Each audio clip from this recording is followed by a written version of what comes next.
Moi boas, dámoslles a benvida a un novo episodio de Longa Lingua. Por se aínda non nos coñecedes, este é un podcast da Mesa pola Normalización Lingüística que poñemos en marcha para falar sobre a lingua galega, os seus problemas, circunstancias en moi diversos ámbitos. Neste caso, contamos coa presenza de Mónica Valencia, presidenta da Coordinadora de Traballadores e Traballadores de Normalización da Lingua. Moi boas, Mónica. Hola, hola, boa tarde. A Cotenol traballa en contacto directo cos traballadores de normalización lingüística, polo tanto, pode facer unha valoración como está a situación da lingua no ámbito municipal? Ujú. A ver, desde a Coordinadora de Traballadoras e Traballadores de Normalización da Lingua, sí que traballamos en contacto moi directo cos técnicos e as técnicas dos servizos de normalización lingüística. Entre as nosas asociadas, fundamentalmente, son técnicos e técnicas, pero tamén de outros ámbitos, non só municipais, sino tamén pois, do ensino ou de outras administracións que tamén contan con servizos. E como está a situación?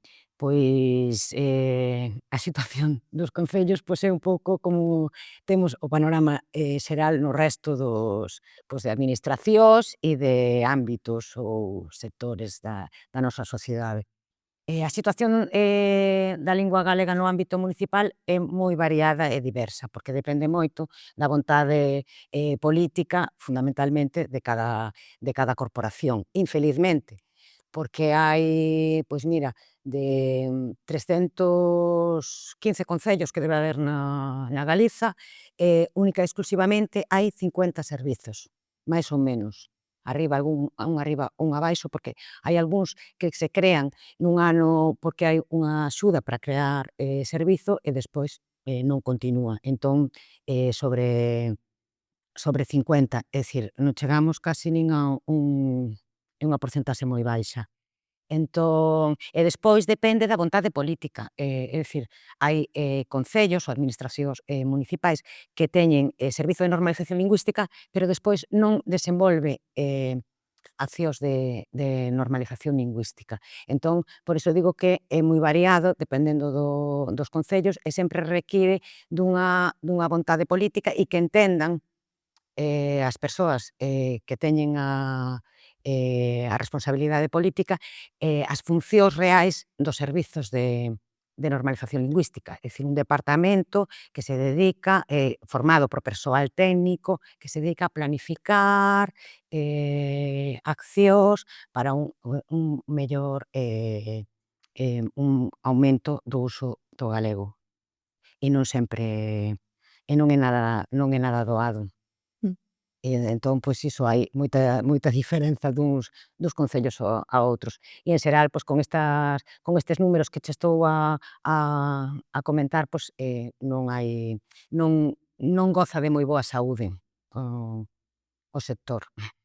Claro, porque notades que moitos deses traballadores pois reclaman que se lles dote de máis medios ou de máis axudas, que ao mellor que están ás veces pois desamparados, poderíamos decir. Pois mira, por un lado, somos poucos, non, as persoas que nos dedicamos á normalización lingüística. Por outro, os medios económicos son tamén moi poucos. Entón, con poucos medios económicos é difícil pois levar adiante accións. En relación co que che dicía antes, se non entenden tamén desde a corporación cal é a función dun servizo de normalización lingüística, increméntase a dificultade, é dicir, é moito maior. Entón, é necesario, é moi necesario poñer dotar de persoal, bueno, primeiro crear servizos, dotalos de persoal e dotalos de diñeiro, porque se non hai diñeiro tamén é difícil levar adiante pois calquera acción, non? Ás veces pois os concellos non manexan moito diñeiro e a competencia que ten a Xunta de Galiza en materia de lingua, que é moita, pois tamén non pois nos últimos 10 anos casi baixou ou reduciu a metade o orzamento, non? Sin ter en conta a porcentaxe de pois a suba da vida nestes anos, é dicir que pois de 680.000 euros a 350 que destina agora para os servizos de normalización lingüística dos concellos, é dicir, cada vez menos. Vistes que esta situación foi mellorando ou empeorando nestes últimos tempos? Pois creemos que empeorando.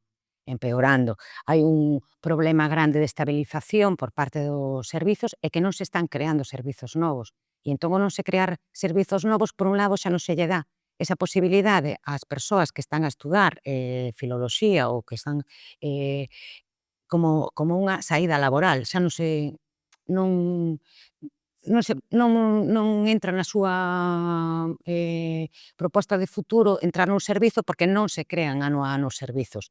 E despois a situación é precaria, porque, como dicía antes, hai servizos que, ao mellor, están moi relacionados con esas axudas que dá a Xunta para a creación de servizos e duran uns meses, non chegan nin a estar durante un ano contratados, non?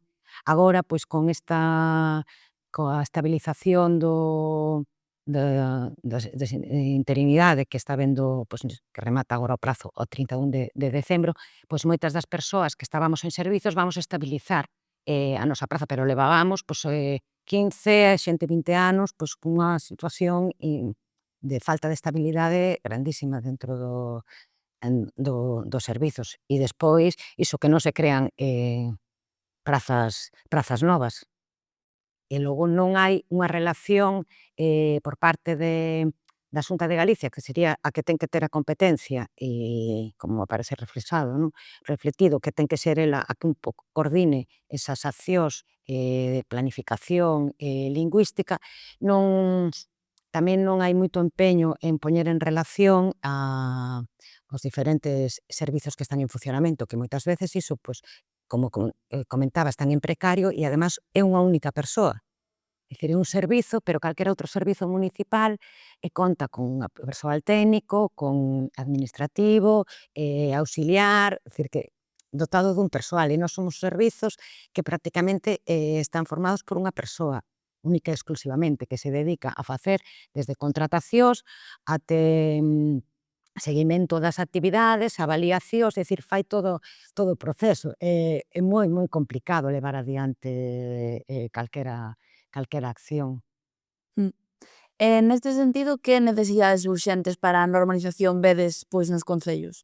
Pero, pois, nos concellos, primeiro, iso, que haxa unha axuda a maiores para explicar ou para facer entender os servizos, aos concellos, esa necesidade de ter servizos de normalización lingüística e as funcións que teñen eses servizos. É dicir, porque en tempos, case única e exclusivamente, ao servizo de normalización lingüística o que se dedicaba era, pois, a que todo estivese en galego, os formularios, corrixir formularios, traducir, axudar a que casi era un servizo, e en algúns casos funciona aínda así, hoxe, de traducción e corrección. Entón, facer entender cal é o verdadeiro dicir, as funcións reais ou verdadeiras que debe ter un servizo de normalización lingüística. Esa parte, xa se sobreentende que quen entra nunha administración a traballar nunha administración galega ten que ter unhas competencias lingüísticas, non habería que andar revisando os seus escritos ou axudando ou traducindo ou revisando os escritos que se elaboran por calquera persoa que traballe no concello. E, aparte, tamén non somos policías a controlar, pois, que realmente se cumpra, que teñen que ter unha atención en galego e aquela oferta positiva para a cidadanía. Porque iso xa se sobreentende que unha administración galega, pois, xa se ten que cumplir, non sería necesario, non? Pero esa outra parte de planificación e de aumentar ese uso e prestixio da lingua non se considera, e entón iso fai, pois, que non se creen máis servizos, que non vexan desde a parte política a necesidade de crear este servizo para a cidadanía, que si fose calquera outro, de medio ambiente, de muller, de mobilidade, etcétera, calquera outro, pois si que dotas dun persoal técnico profesionalizado e despois un grupo, un equipo de persoas, cousa que non hai, non? Despois, por parte da Xunta, unha demanda que se fixo xa en tempos, a necesidade de crear unha rede entre administracións para, pois, precisamente, suplir esa falta de persoal e ese illamento que temos as persoas que traballamos nos servizos, coa creación dunha rede que pusese en contacto, que se pudese planificar en conxunto, que se pudese aproveitar os recursos tanto humanos como económicos e de ideas, etcétera, non? Porque moita xente traballando xunta sempre vai producir máis que que illados polo país adiante. Si é verdade que se creou unha rede, pero unha rede que o único que ten de nome ou relación coa rede é o nome, Rede de Dinamización Lingüística, pero que non que o único ao que se dedica, digamos, pois é a distribuir actividades pois como podería, actividades culturais, actividades de lecer, polo país adiante, polos concellos ou asociacións que pertencen a esa rede. É dicir, casi como pode funcionar a rede de bibliotecas, o programa Ler conta moito, ou calquera outro programa por aí da Consellería de Cultura, de planificación cultural, pero non vai máis alá, non é necesario para estar nesa rede ter un equipo técnico, nin persoal, xa, non ter nin servizo de normalización lingüística, entón xa non ter persoal técnico que poida planificar, organizar, executar, avaliar, etcétera, calquera acción. Entón, quedou nun nome, nun papel precioso, pero en realidade non está a funcionar, e iso sí sería importante que se levase adiante e en condicións.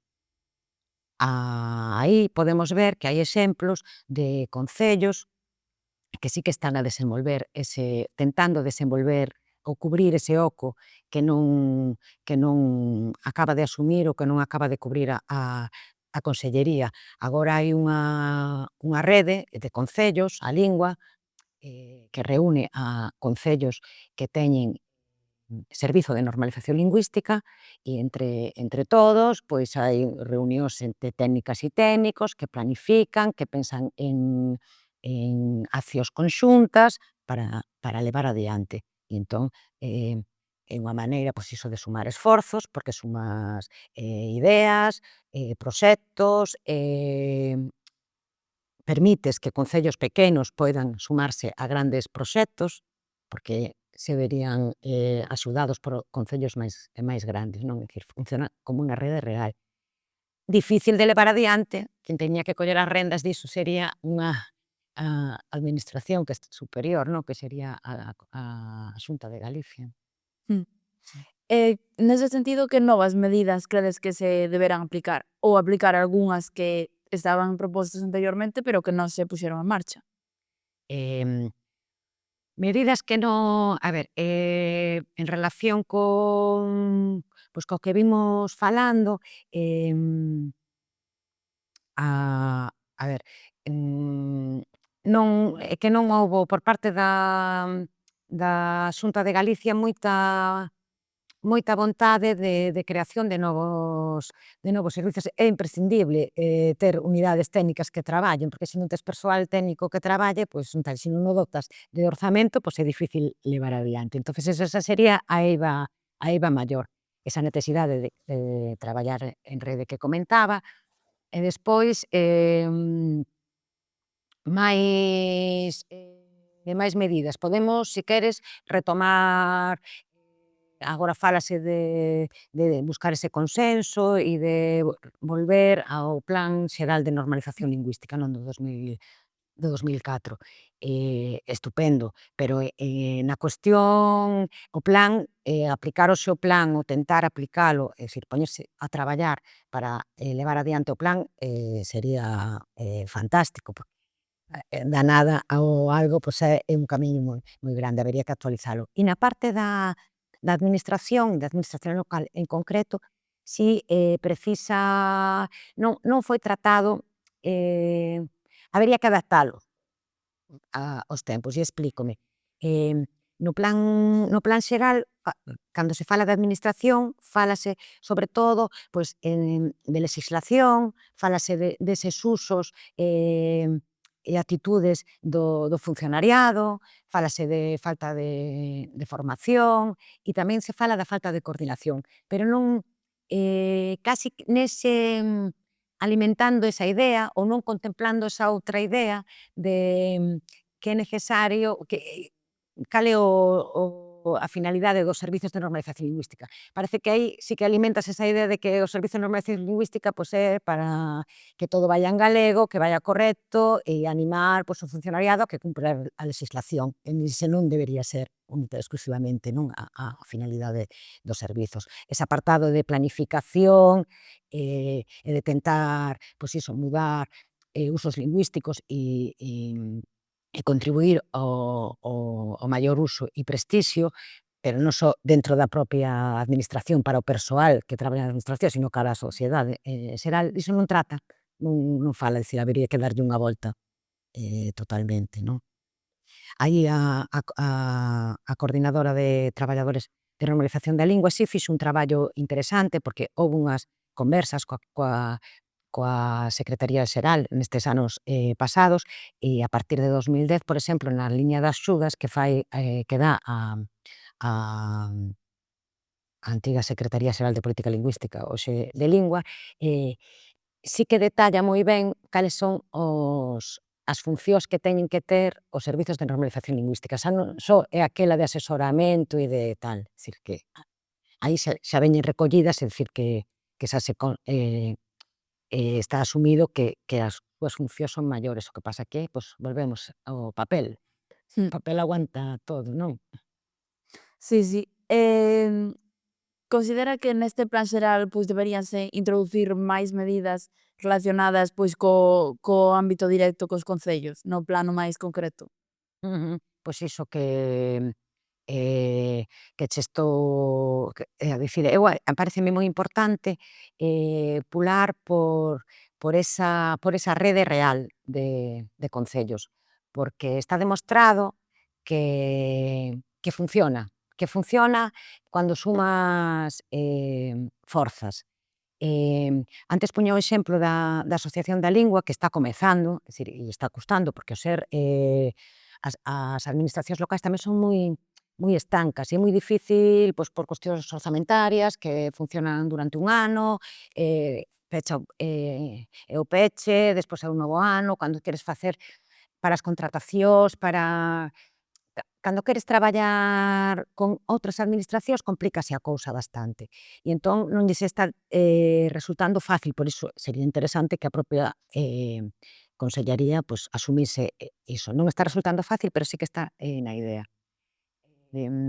Hai exemplos de programas que sí que moi exitosos que sí que se están levando a cabo entre os concellos que derivou nesta creación da asociación, pero xa foron antes. E aí a Cotenol podo dicir, e non por nada, pero bueno, como valedores do traballo da xente que traballa para a normalización lingüística, os técnicos e as técnicas, pois si temos feito un traballo interesante porque colaboramos varios anos, por exemplo, na organización e dotando de contido os cursos de verao que organiza a Universidade da Coruña en Carballo, traballando en lingua. Cursos que pois cada ano se desenvolve unha temática, veñen distintas persoas pois expertas nesas temáticas, pero despois había uns grupos de traballo moi interesantes dos que de aí saíron iniciativas que logo se levaron adiante. E entón quero poñer exemplo de dúas en concreto, un ano que se lle dedicou á infancia e á mocidade. Aí desenvolveuse por parte das técnicas e técnicos que participaron nese curso de verao un proxecto que se chama Apego, que está dirixido a familias con crianzas de 0 a 6 anos. E traballouse pensouse nesa necesidade de planificar, outra vez digo, pensando nun grupo pois, vendo que un dos puntos febles da nosa da transmisión da nosa lingua era esa transmisión interxeracional, non? Entón, traballar con eses pais e nais e máis con esas crianzas de 0 a 6 anos. Un traballo moi interesante, que se desenvolveu, os seus obxectivos, medidas, cronograma, avaliación, chegaron a sumarse máis de 30 concellos. Pero todos tiñan servizo de normalización lingüística, é dicir, para participar dese proxecto había que ter servizo de normalización lingüística e era moi importante porque tú non só programabas no teu concello actividades para as familias ou para profesionais que traballan con crianzas destas idades. Había un apartado que era de contacto coas propias familias para falar e avaliar os seus usos lingüísticos e iso pode facer unha técnica, un técnico de normalización lingüística, non vale calquera outro persoal do concello. A coordinadora de traballadoras e traballadores de normalización da lingua xogou un papel importante e está a xogar un papel importante porque suple esa eiva grande de illamento que temos polos concellos adiante, as persoas que traballamos en soidade, cada unha no seu concello, porque pon en relación a todos ao diferente persoal técnico e ao poñelo en relación, pois pode haber un intercambio de ideas moi interesantes, pois a través deste intercambio de ideas pois leváronse adiante proxectos moi interesantes como este apego que xurdiu logo dunhas xornadas dun curso de verao en Carballo onde se trataba pois a situación do galego na infancia e na mocidade. E despois houbo outro proxecto interesante que tamén saíu destes lugares de encontro entre traballadoras e traballadores da lingua, que foi o proxecto Youtubeiras, que tamén pois, foi precisamente falando da situación da lingua na mocidade, co incremento das redes sociais e neste novo mundo que nos tocou vivir e as novas maneiras de comunicarse, e entón, pois, levouse adiante este proxecto colaborativo. Non é que a Cotenol o organizase ou idease este proxecto, pero sí que colaborou en crear foros e colabora en crear foros onde diferentes persoas que traballan ao redor da normalización lingüística pois poidan poñer en común as súas ideas. E o resultado é bárbaro e en relación pois, coas necesidades que teñen os concellos a nivel municipal, as necesidades que se teñen, estes proxectos, tal como están deseñados, poñen, permiten que administracións máis pequenas podan formar parte de grandes proxectos, non? E iso é moi importante. E é unha eiva que ten hoxe, pois iso, a rede da Xunta de Galicia. Ese sería un avanzo moi importante e despois, claro, dotar de orzamento, porque sen orzamento e orzamento actualizado aos tempos, non cada vez menos, senón tería que ser cada vez máis. Para iso hai que acreditar na posibilidade de que desde os concellos se teñen, a parte que é a administración máis cercana á cidadanía, e entón o ser a máis cercana, pois tamén é a que coñece máis de preto os seus veciños e veciñas, non? E sabe onde mellor, pois, actuar. Mm. Sí, porque agora tamén falábamos destes proxectos nos que está presente a Cotenol, que xa case ten 30 anos. Podes facer como unha especie de balance deste tempo e algunhas cousas que conseguirades, que estades, pois, contentos do que conseguises nese tempo? Ujú. Sí, sí, iso case son 30 anos de coordinadora. Contentos, pois, do máis eu creo que estamos orgullosos, pois, é de ser un punto de encontro entre traballadoras e traballadores da lingua. Eso é fundamental. Despois tamén estivemos aí, pois estamos a velar polos intereses dos diferentes técnicos e técnicas, cando vai saír unha praza, demanda de novos profesionais, logo nós tamén facemos formación, habitualmente pois hai imos adaptándonos un pouco pois, os tempos e as necesidades que vai habendo. Pois o último curso que organizamos este ano pois foi de aplicación das redes sociais dentro da normalización da lingua e entón pois aprender a utilizar as novas redes e, ben, tentando estar un pouco ao día. Habitualmente recollemos as suxestións que fan os propios asociados, non? As propias persoas asociadas. E despois, a parte desa formación e de estar pendente, pois, daquelas concursos, prazas que poida haber, que pode ser de interese, ofertas de traballo varios que podan xurdir. Tamén temos feito, e das que estamos moi orgullosos, actividades de dinamización, digamos, non, cara fora, pois como pode ser no seu día aquel Gústanos o Galego, aquela campaña de Gústame o Galego, que era pois con aqueles eses fotocalls ou posadoiros, non, que había e a xente collía e facía as súas propias ideaba as súas frases ou levábamos nós, entón aparecía en distintos espazos. Esa campaña foi fantástica, chegou a moitos lugares, que se vexa o galego, animando a persoas do mundo, pois, que salientades por algunha cuestión do seu traballo, pois que se animasen a esta campaña.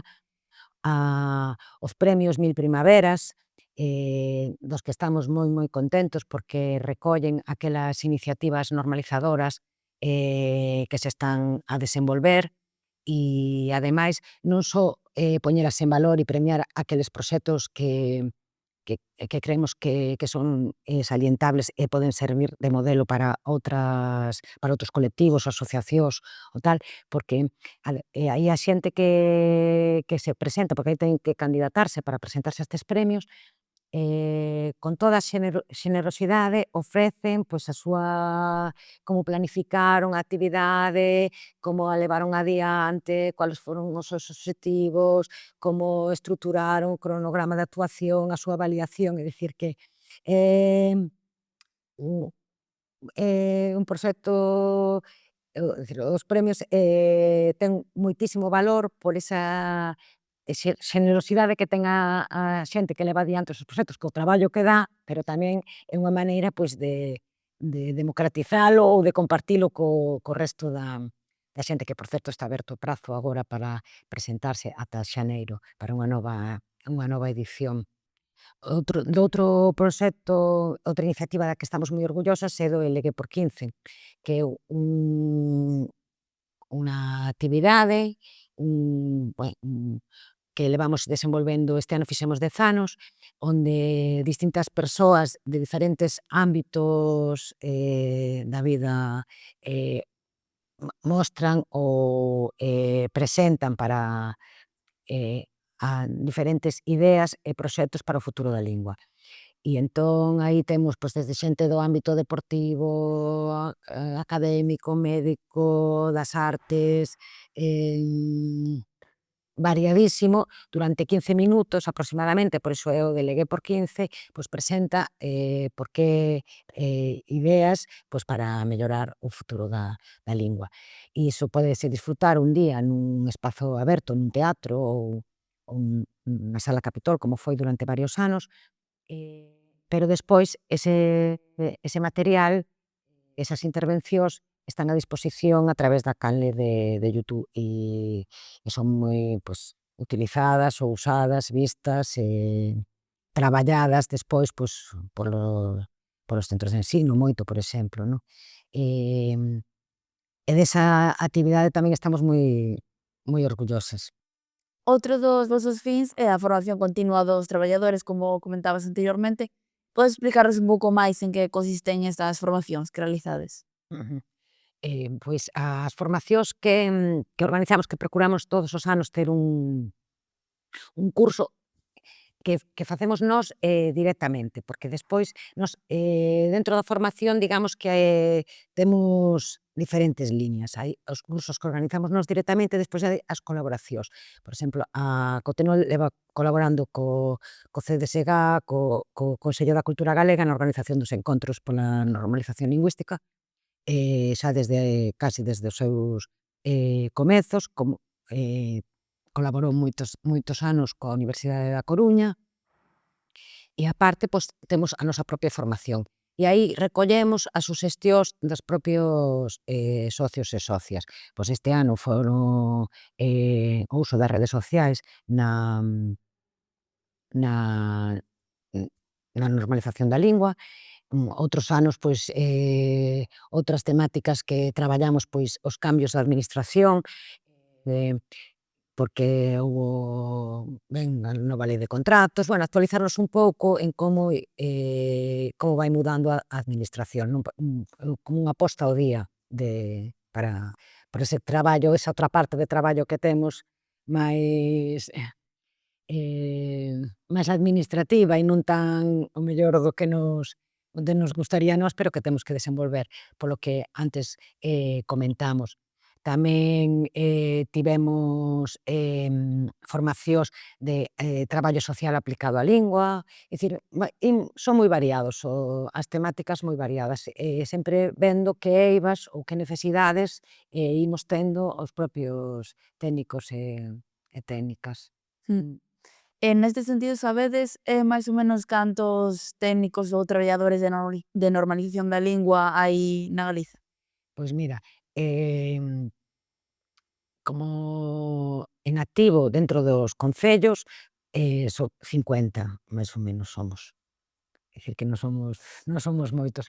Pero o peor de todo, como xa falamos, é que non haxa que pouco relevo hai, porque non hai convocatorias novas, e entón a xente, pois, non busca esa saída profesional dentro da xente que se vai formando ano tras ano, pois, na universidade, non pensa máis no ensino, ou non pensa nesta posibilidade pola precariedade, porque non hai moita oferta e despois tamén non en moi boas condicións. E entón, pois, é complicado, e esa é unha grande demanda que temos tamén, non?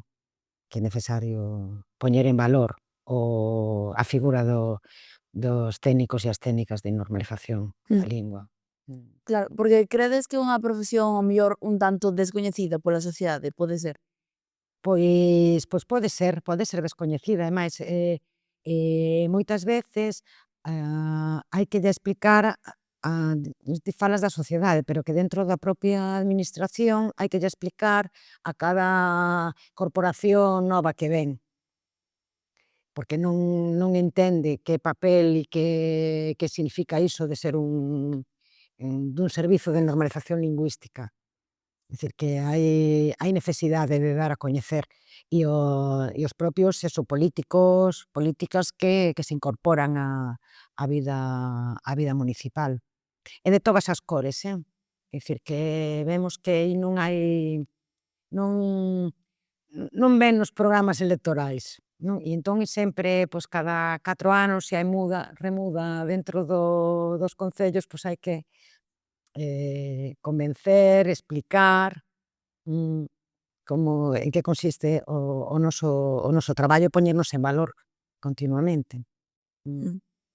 Entón, agora xa un pouco para concluir, que lle desexas aos traballadores de normalización da lingua que veñen proximamente ou que se estén a formar agora mesmo? Que lle desexo? Pois que teña, como desexo para todo o país, dicir, que se conte coa figura da técnica, do técnico de normalización lingüística dentro dos concellos. E entón animar, pois, a xente que está estudando, que tamén o vexa como unha posibilidade de saída. Aí hai que dicir outra cousa tamén, porque agora que estamos nunha época en que calquera carreira universitaria non vale nada sin o seu mestrado correspondente, mestrado de planificación lingüística houbo un que queda no 2007 creo que foi, é dicir, que onde vai que se fixo non se volveu facer outro, e naquela altura non estaba tanto na moda, por dicirlo de alguma maneira, o dos mestrados, que é casi do plan Boloña para aquí, que hai mestrados de todo. O que non te podes imaginar, hai mestrado, pero de planificación lingüística non hai mestrado. Iso xa tamén di algo, non? Non é necesario. Pois si é necesario. E entón, que lles des eso, pois que si que o teña, é dicir, que pois desde as propias universidades tamén valoren esa posibilidade, non, de ter de esa formación especializada en planificación lingüística, que despois tamén podía coller o relevo no, que tamén podía sumarse a isto dentro desta auxe tamén de ciclos de formación profesional, pois tamén dentro da animación, que hai ese ciclo de animación, que se contemple a animación lingüística, é dicir, que son necesarios profesionais para levar a cabo despois as accións, porque moitas veces hai que explicar moito, entón a xente non ven explicado porque tú te podes dedicar ás actividades de ocio e tempo libre, pero non ter presente que pode haber dentro dos fins ou dentro dos obxectivos a cumprir, tamén obxectivos lingüísticos, non? E entón, aí sería interesante que dentro dos ciclos, tamén se coidase esta profesión, non? E entón, sería redondo. Porque moitas veces a mesma xente que nos dedicamos, que somos técnicas, ao mellor antes de conseguir unha praza de técnico de normalización ou unha praza no ensino, se dedica a xente a facer actividades de dinamización ou de animación lingüística. É dicir, ao final xogamos sempre coas mesmas persoas. E non, tería que haber un abano aí amplo, non? Pero ten que haber unha vontade política. Claro que a sociedade podía demandalo, pero moitas veces tamén cando non sabes o que non tes ou o que non perdes, tamén non o demandas, non? E ás veces necesítase, por parte de quen ten a responsabilidade, os medios, de dar a coñecer, non? E de potenciar. Sí, claramente. Pois agora xa despois de abordar todos estes interesantes temas da normalización da lingua nos concellos e tamén comentar un pouco a situación da Cotenol, chegamos ao remate deste episodio. Moitas grazas, Mónica, por acompañarnos neste capítulo. Moitas grazas a vos por convidarnos. E moitas grazas tamén a vostedes por acompañarnos do outro lado da pantalla e seguímonos vendo en Longa Lingua.